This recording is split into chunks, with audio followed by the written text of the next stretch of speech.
How are you, Steve? Dan, I am wonderful. How are you? Yeah, I'm really good, really good. It's been a few days since we saw each other and recorded. Yeah, I It will admit feels not like much has changed since the no, last time we recorded to not right not even our now. clothes. Oh, you've broken the illusion there, bosh. Right now, I think that's time to now put in the theme tune to distract people from Well, the destruction of the illusion. let's go change quick. Yeah.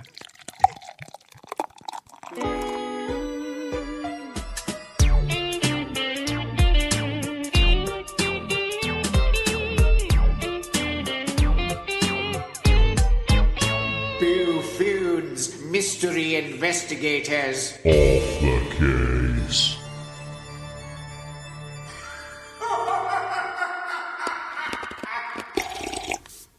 Now we've changed clothes.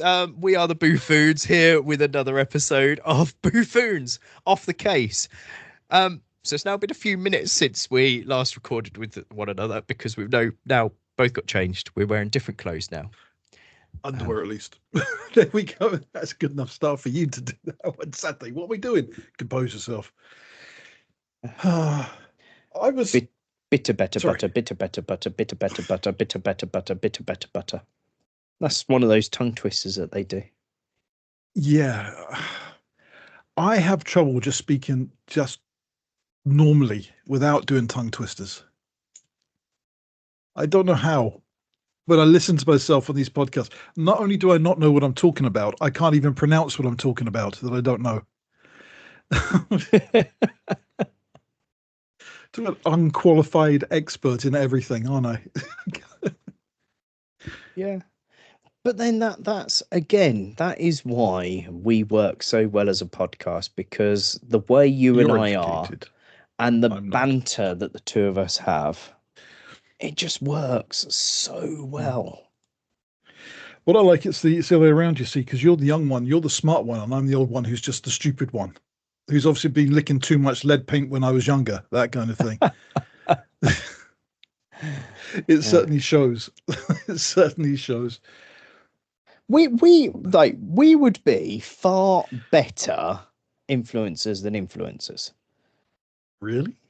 Yeah, of course we I would. couldn't influence anyone to do anything apart from give up eating or drinking. Just look at me, that will inspire you not to do it. No, I think if somebody out there were to sponsor us, I think with us, instead of just going, yeah, we're going to take this thing for free and say it's the most amazing thing ever just because it's been given to us for free. Like what's that one that you keep seeing loads of YouTube? The energy drink, for example, that one that you mix with water that's like a milkshake, but it tastes awful. I can't remember the name of it. There's about 3 or 4 G different Fuel? ones. That's G one Fuel of is one? them. That's one of them. There's a couple of others as well. And they go to these big YouTubers. They go, "We'll give you a huge box of this if you tell everyone that our awful milkshake drink that you mix with Well, water is a good thing, and yeah. we'll give you loads of it for free if you tell everybody it tastes lovely." And then you watch the videos and they're there and they take a drink and you can tell by their facial expressions it's terrible. They're And I've vomiting tried into it. their mouth. Yeah. I've tried it myself. It's horrible. And they're like, "Oh yeah, it's lovely and it's filled me with all these electrolytes." And as soon as they Salt. say that word, electrolytes, it immediately makes me think of that film, Idiocracy. Idiocracy. Yeah. Because when he goes to the future, they're all influenced by that energy drink company, and they're like, "It's filled with electrolytes," and that's all they can say. Yeah. Electrolytes are basically, isn't it? It's sodium, potassium, and calcium. Yeah, It's basically sodium. It's basically salt. yeah. Do you know, I was watching something, they were talking about Idiocracy the other day, and the director, the creator thought, what's the dumbest thing I can make people wear that no one will ever wear because no one's ever going to be that stupid? He put all the characters wearing Crocs. because nobody would ever wear Crocs. It's the dumbest thing. And now you look around and nearly everybody's wearing. I think we can let nurses off because they're on their feet all day. They've got to have something comfortable and airy to stop their feet smelling. But so I'll let nurses off. But everybody else, don't wear Crocs. You see, Saying the that, though, I problem did see the is, Ghostbusters Crocs. They look very cool. They did some limited edition Ghostbusters ones. They'd be on my shelf, but I wouldn't be wearing them. yeah, and yes, there's cool Lightning McQueen ones, but I have seen the cool Lightning McQueen ones, and I have looked at them, and I have considered it. And then the reason why I didn't ever buy them is because they're Crocs. Yep. So, I think they're just cheap to make, aren't they? And they're just. Yeah. I was just reading about them. They don't have any support. They don't have any arch support. They don't have any ankle support. People have many injuries because sharp objects go through the holes into their feet. Yeah, they're not very grippy. There's I can't think of any reasons to wear one, apart from my best favorite K-pop band is wearing them. But what's the worst for me British stereotype of footwear is sandals and knee-length black socks on the beach. We probably don't see it as much as used to when I was a kid, but there was definitely a lot of adults younger than I am now who would be going on the beach with long black socks and sandals with shorts. Yes, and it's just that's as bad as Morris dancers. Do you remember Sky TV and the games that they used to have on Sky TV? No, because we were too poor to have Sky TV when I was a kid. And even then, after that, I didn't really watch much Sky TV because it was all rubbish. Okay, do you remember it when I would have been a child, which is when you would have been at work? Yeah, no, I didn't have. Only had the 4G. We didn't have satellite TV. I think we had a little bit in about 30 years ago for a couple of years, but that was about it. It was always been an expense that I could do without. Okay, so you did have it when I was a child then, for a couple of years? Yeah, for a couple of years, yeah. Do you remember the games that were on there? No. Okay, well, there used to be games. You had two different channels, Play Jam and Sky Games. Okay. These are all games that are now lost. And I would love them if they could bring some of them back, even as flash games online. But it's media that's now been lost. And one of the games was on Play Jam, and it was only available to play after 9 p.m. at night. And it was Frogger, but you were a bloke trying to get a drunk guy across the road. And as you went across the road with all the things moving and got him from the pub to home, when you got him to the home, he'd go, "I love you, mate." So therefore, my brothers and I, because we were teenagers when we had Sky TV and this was a thing, we would play it, and then we would then refer to anybody being drunk. And still to this day, we will, if we suspect that one of us are drunk, we will put in the chat going, "I love you, mate." Just as a sort of signal of, I think you're drunk. Yeah. It definitely does seem to be a catchphrase. I'm sure that anyone who's had a few too many to drink has said that. I'm sure everybody said that. It's funny. It just becomes, there's those different. Okay, what are the stages of drunk for you? Well, it depends on. So for me, on average, it tends to be, I go out, I drink, I'm enjoying life, everything's hilarious, and then I go home, need something to eat, and then bed. That's average. Yeah. However, if I'm out with people and I'm staying out with people, and therefore I'm out longer than I probably should be out, then I tend to go through a really silly phase where I think I'm the most hilarious person on earth, whereas in actual fact I'm probably just being like Rosie Jones and just being loud and shouting, obnoxious and shouting, and no one can understand you. And probably pointing at something and just going, "Look, there's a table over there." But I'm shouting at the top of my voice, and therefore I think I'm hilarious. Hence the comparison to Rosie Jones, because that's what she does. Yeah. And so I go through that phase, and then I start to get into an emotional phase that will go one of two ways, and it depends on the environment that I'm in, the day, the event, and the people I'm around.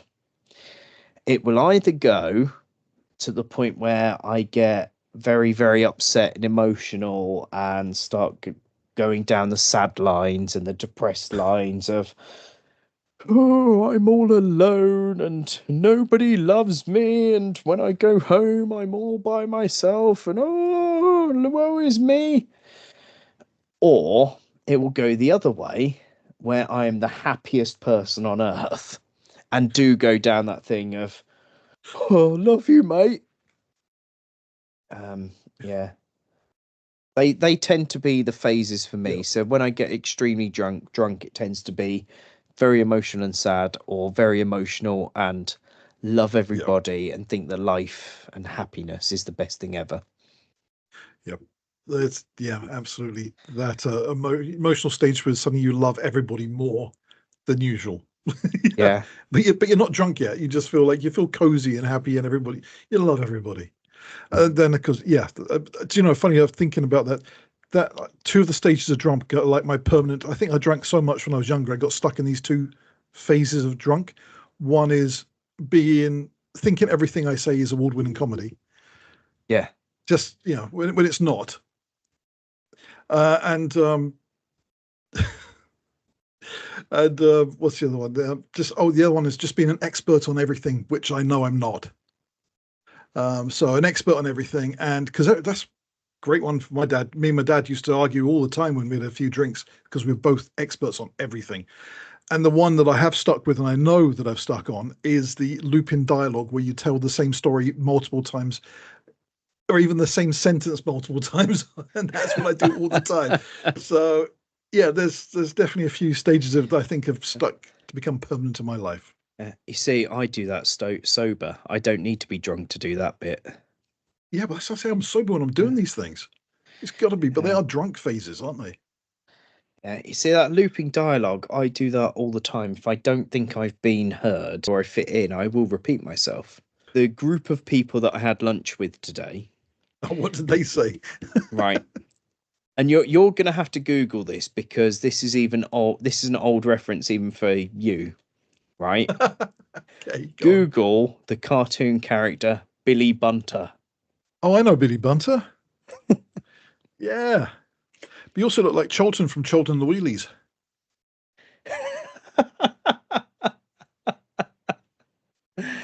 But that they all claim, especially in your suit, I can see that definitely in your suit. Yeah, like Billy Bunter. Yeah, that's so harsh. Even I wouldn't be that cruel. And you paid to be part of this club. Yep. So yep, Billy Bunter. They all refer to me as Billy Bunter. And to be fair, when you call look that bullying. Like the Wikipedia article, that first one that comes up that says Billy Bunter is depicted by the magnet artist C.H. Chapman, that is literally just a picture of me, isn't it? That is just a painting of me. The round, especially the round glasses that I've got at the minute. Yeah. And this one here, I got a picture of Billy Bunter being stuck in a chair and being helped out by his friend. Yeah, it's hard to argue, isn't it? It's hard to argue that one. When you look at the pictures and you're somebody that knows what I look like, it's very, very, very hard to argue your case that I don't look like Billy Bunter. I would need the world's best solicitor to end up getting me through a case where they would say that I don't look like Billy Bunter. Yeah, you know what? They've got a point. And I can happily laugh along with them of, you know what? Yeah, I'm happy to. That's the point of life. If you get to the point of life where you know how to cope with that kind of thing, and you can laugh at it and shrug it off and see the funny side, then you're going to live long and you're going to live happier. That's for sure. You're not going to have the stress or the worry, and you're not going to worry about things that don't matter, and you can actually enjoy yourself because you can take a joke. I mean, I've been known to say a few cruel things about people in the past, as far as in trying to be funny. Usually get away with it somehow. I don't know, but I think it's because I do accept people putting me. I put myself down, make jokes about myself. Other people make jokes about me, and I can laugh about it. And I never do anything in a cruel way. I don't never try to hurt somebody. Within the monthly newsletter from the club, there is a lookalike section where the secretary gets a photograph of a member of the club and then compares them to their lookalike. Yeah. And the subheading to the photo is usually their name. So the one of me being Billy Bunter, it says under the picture of me, it says Bunter, and then under the picture of Billy Bunter, it says Dan. And then there's a little sarcastic write-up about me being Billy Bunter, and one of them was one of the members who I had never realised until this email went out looks like Queen Victoria. No. And it's true. Were they not amused? He does look like he's certainly not amused when you still call him Victoria. Okay. Yeah. Okay. Right. So going back to the fact we can't beat Billy Bunter for you, who is my lookalike then? You could be as cruel as you want. I'll give you time to think about this. If you were fatter than you are, I'd be dead. I would say Orson Welles. The fat Orson Welles before he died. That's good. Okay. Yeah, but you're not large enough. No. But that's what I would say. Orson Welles. So put on some weight, and I'll call you Orson Welles, but in his later years. Yeah, but in those later years, he's like 40 years older than I am now. Actually, probably not, because he only died when he was 70, so he couldn't be that far off it. Okay, but the problem is this next one that I'm going to compare you to, I personally think is a compliment. I don't need to be complimented. I don't need to be complimented. Yeah, but I think this next one is a compliment. Go on then. Richard Attenborough. What? Yeah, it's Richard because or you've got David?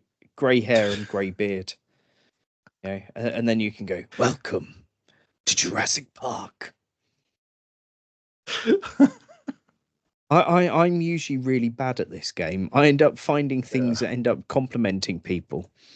I aim to actually offend people and end up complimenting them. Because the easy one for you, because you're grey and you have a beard, is Father Christmas.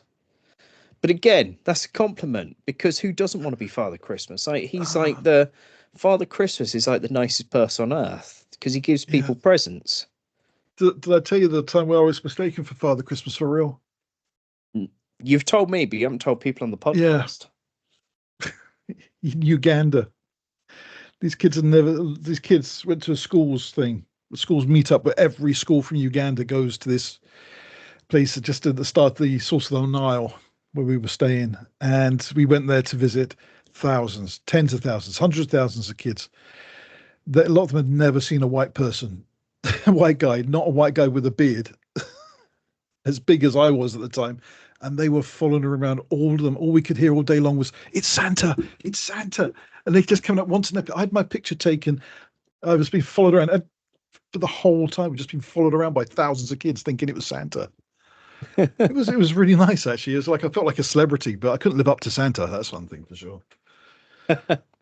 Well, it would have been the awkward moment where they suddenly went, you didn't get me the gift that I wanted.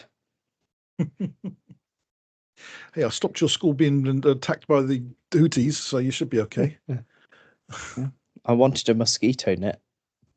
Yeah. Do you know, that was the thing we were told. Okay, when we went there, they said, here's a red warning. Home Office says, do not go to Uganda and Kenya. Do not go. It's too dangerous. Risk for life. So we went anyway. They said, oh, malaria, mosquitoes, tsetse fly, everything. We didn't see anything. there was a little bit of civil war there, and there were 1 or 2 dead bodies, but on the whole, it was a really peaceful, lovely time. I mean, nobody wanted to get involved in the civil war; they just kept directing us around the violence, so that was great. But it had never been to a place I felt so comfortable, and it was just a great place to go. I love it. Uganda and Kenya, I'd recommend it. You know, I've been watching some old British comedies lately. So I've actually I'm working my way through Only Fools and Horses and Dad's Army. And some of the jokes that are in those, I am sitting there going, you know, if that was reworded, where instead of the reference to that particular famous person and was a reference to this famous person, that joke would still work today. Yeah. And then you're listening to other ones going, actually, that joke would work if it were in something written by Ricky Gervais. You know, and you're listening to, and obviously it was commonplace back then. You know, like in Only Fools, there's an episode when Rodney is talking about. So you, the viewer, are aware that Rodney is seeing a lady. And then Rodney starts talking to Del Boy about the fact that it's very awkward talking about this person that he loves and this, that, and the other. And it's because she's an older lady, like she's about 20 or 30 years older than Rodney. And he's sort of beating around the bush, saying how awkward it is, and you know that he's loving this person. Del's sitting there, and you can see his heart rate going up. And then eventually, Rodney then says, you know, that it's this woman, and Del Boy's like, "Oh, thank goodness for that! Don't ever do that to me again. We've never had someone like that in the family before. Don't you ever do that to me ever again, Rodney." And it's like that joke really worked back then. And actually, for the 80s, when that was written, and that was early 80s, that one. Yeah. That would have been a rather progressive joke to have made, where he's being accepting, but at the same time going, no, we don't want that.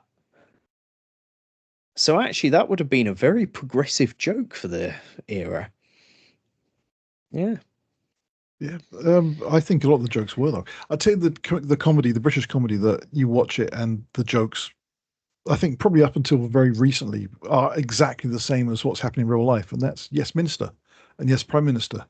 Everything in that, everything that they say in that, you can still see happening today. Yeah, well, even the thick of it, which I know is more recent. Yeah, if you talk politics, it's going to be the same forever.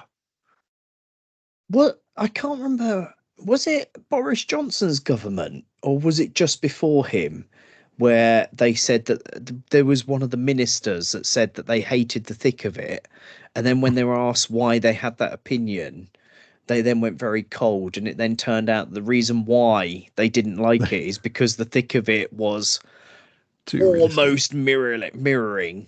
Yeah, they probably thought it was them. They probably thought it was someone actually having to go at them directly, seeing themselves in the script.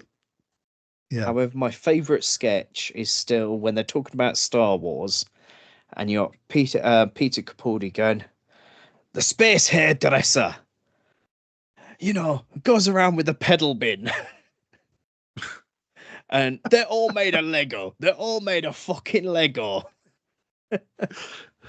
And then eventually goes, "Oh, do you mean Star Wars?" He's like, "Yeah, there's that thing." Space hairdresser, pedal bin. And the reason why it makes me laugh is because I bet Peter Capaldi behind the scenes was going, "Yeah, how do I make this convincing that I know nothing about Star Wars?" He didn't make any Dot 2 jokes in there, did he? No, not that I can remember. And that was just before he became the Doctor. Biggest waste. Yeah, it was the biggest waste of the perfect actor. Talk about being let down. He could have been. Yeah. He could have been the best Doctor if it wasn't for the fact the stories, the scripts just let him down. To start with, it was fine. Yeah. And yes, there were some awkward bits with Danny Pink, who I still don't know how I feel about the introduction of Danny Pink and that whole storyline. And I also don't like. Lots of people like Michelle Gomez as the master. I still don't like her. It's too much for a cartoon character. Yeah. And I think Michelle Gomez would have probably worked with Jodie because it was all like a cartoon at that point. Or even Shooty. Or even David Tennant Mark II. But with Capaldi, I don't think it worked. Capaldi needed somebody that was a bit more like Roger Delgado. Yeah. Because he was a very serious doctor and needed somebody serious against him, not how Missy was. But anyway. Missy, stupid name. When they bought all of that stuff in, I was like, yeah, no, this is going downhill a bit. And then suddenly it came Chibnall's Soapbox era, where every episode told you why something about humanity is wrong. And then Russell T Davies came along again. Like, the thing is, I still think, ignoring the gender swap thing, I think Jodie Whittaker could have potentially have been a good doctor because she's a very good actor, but because she had Chris Chibnall writing for her, it was just awful. And because of Chris Chibnall, the Doctor can never, ever, ever be female again. Yeah. Do you know what you're saying about good actors? I thought Chris Eccleston is such a good actor, but in the role, they tried to make him smile too many times, and that man does not know how to smile. Don't make him smile. Don't make him laugh. Just let him be serious, and he would have been perfect. Yeah, I just cringed every time he tried to smile. And you can see he was cringing every time he was trying to make a joke and smile. It isn't him. But as a serious character, I mean, Doctor should be a serious character. The Doctor's seen everything. Yeah. They should be scarred and shell-shocked and angry and one just wanted to do the best without all this stupid crying at everything. God, I want to slap that man. You see, as soon as they announced him as a Doctor, I had never watched Sex Education.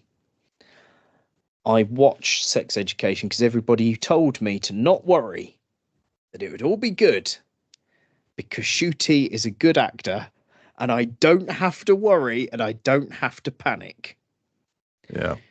So I watched Sex Education, absolutely hated his character, and went, what an annoying... And I don't know it... Right. Yep. It could be that his character was supposed to be annoying and irritating. If so, then he did an amazing job of being annoying and irritating. If his character was not supposed to be annoying and irritating, then clearly there's something wrong there. And I was like, oh dear Lord, I hope he's not like that as a Doctor. I tell you something. I thought he was a really good actor in that. I enjoyed him. I enjoyed his story arc. I enjoyed his character. But I thought he was acting. I didn't realize that's who he was. He wasn't acting at all. So that's why it didn't transfer across. If it had been a character, and then he could have played a different character. He's proved he cannot act. He proved he's not an actor. He is just somebody who is just an identity. And unfortunately, you need to be more than that when you're playing a character which is iconic. Yeah. And all he did was mince around, cried every 5 minutes, and called everybody babe. Yeah. Great. All right. And with that depressing note, let's end the show on a low. Yeah. Bye, babes. God, I hate the world. No, it's changing. It's changing. It's getting better. It's getting better. It is getting better. We have to tell ourselves that. It is getting better. Anyway, he's been Billy Bunter. I've been Orson Welles. This has been Saturday. Yeah. Oh, we should. What would be great if we can ask everybody, do us a favor, right? If you want to do us a favor, just download our entire library. It makes us really excited when we see someone downloads every episode. It makes the figures look good. It does make. And then we might be able to influence somebody with something. It happened the other day, and we were like, "Oh my god, we've got over 100 downloads today."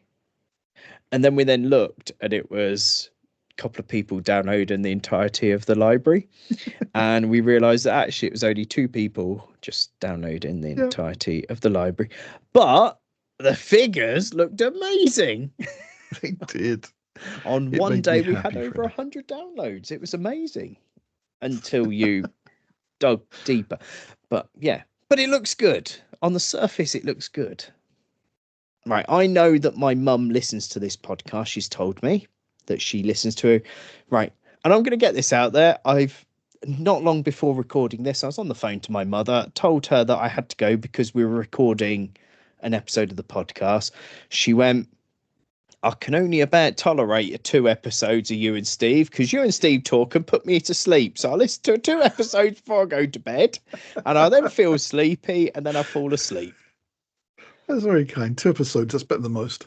And then she then went, "And anyway, I told you that your friend Steve is a cheeky bugger, called me your grandma. The last one I listened to, he still called me your grandma." I did afterwards. Yeah, I have referred to her as your grandmother a few times, but that's been so well. And then she laughed and said to call you a cheeky bugger again. Brilliant. Yes. Yep. That's it. So I'll let you do the social stuff because I'm not good at that. Social stuff. Yeah. Advertising. Social stuff. Yeah. Social stuff. Okay, I'll do it. Socials. Do give us some love on social media. So do go to across our socials, click like, put some comments on there. We might even respond if we see them. Yes. Even if you disagree with us. Click share our social media posts, whatever. Sorry, I just remembered my favourite doctor is Crippen. It's followed by Kevorkian. And what's the other doctor? What's his name? The really good one. Doctor... I have no idea what you're on about. Sorry, we have to again. Man, it's really bad when a man kills that many old people and can't remember his name. Oh, okay. I've now Googled Dr. Crippen. Yeah, okay. So Dr. Kevorkian, yeah. So we're talking about doctors that have killed people. Dr. Shipman. There we go. Everyone's favourite doctor. Dr. Shipman. Harold Shipman. Harold. They're the top 3 doctors. Who I'd like. If I had a room with 4 doctors, I would want Chuti Gatwa, Dr. Shipman, Dr. Crippen, and Dr. Kevorkian all together. Who's your favourite doctor? Sorry, I'll let you go back to my favourite doctor is Doc Brown. Oh yeah. I'd want him to survive though. Yeah. Which 4 doctors would you like to see on death row?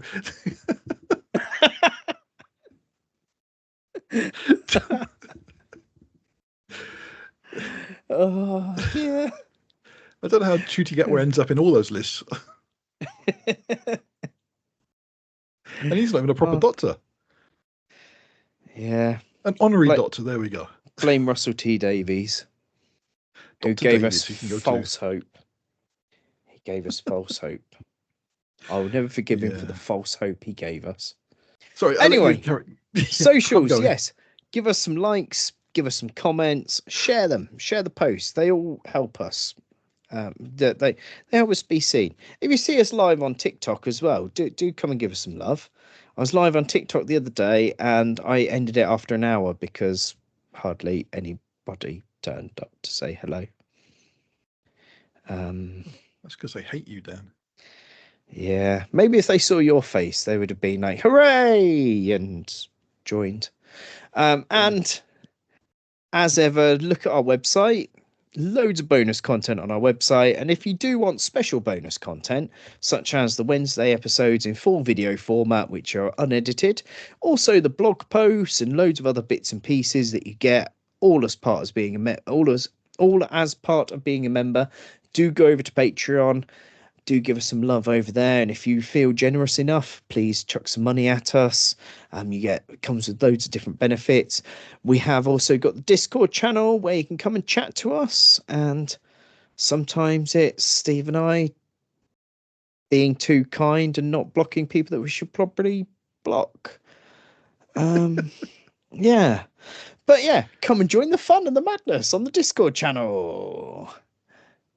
I think that's everything. Patreon, social media. Social media, yeah. Join us next time. Yep. Yes, I haven't said that bit. Join us next time. Got this to it. We should write down a script or something, Well, we did record a dry version of that. But I personally prefer the let's make it up each time as we go along and try and remember everything. That sounds good. I like it. Yeah. And to be fair, let's be honest, how many people are actually getting to this far? We've had... Just me and you, I think. There was one person on YouTube who... I think it was when John joined us. Yeah. It was the Green Children episode where I believe when we got to this point, John said something along the lines of, put sausages in the chat to let us know that you've actually got this far. And there was one person on YouTube actually commented sausages. Oh, really? Yeah. So there's one person that commented sausages to acknowledge that they've listened all the way through.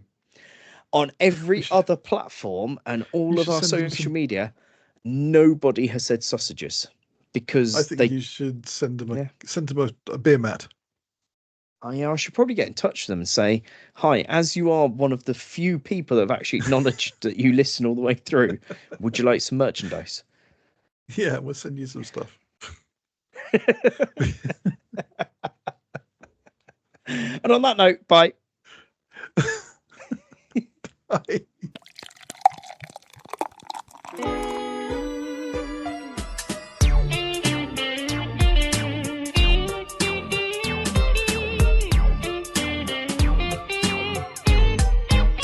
Boo-Foons Mystery Investigators. Off the